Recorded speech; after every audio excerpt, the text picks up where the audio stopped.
Last April, Prospect Hill Cemetery in Elkhorn was directly hit by the tornado. Volunteers helped with cleanup, but long-term care remains a challenge. So I set up a meeting to try and connect caretakers with the right resources. Most of the damage took place from the very crest of the hill and going east across that whole section. Over 400 stones knocked over and hundreds of trees damaged or destroyed. The initial cleanup is something cemetery board member Rory Schroeder is incredibly thankful for.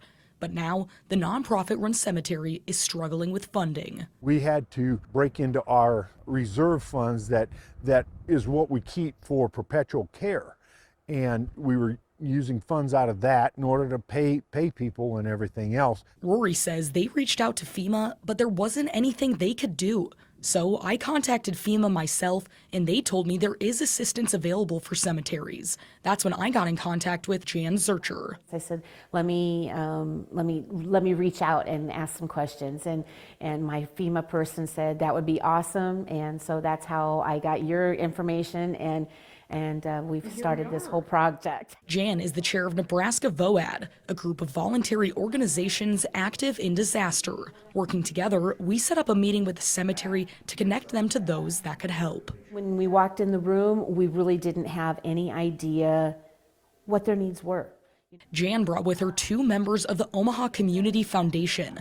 OCF is coordinating a tri-county long-term recovery group for those affected by the tornado. We're really now just starting to see people say, I don't know what else to do.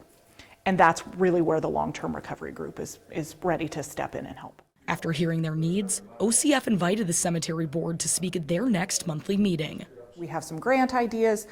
We have some just other resources, some groups that we think we can connect them to.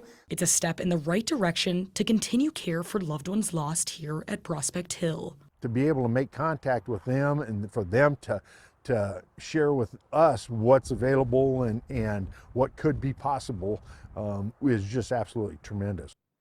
The next Omaha Community Foundation meeting is on Friday.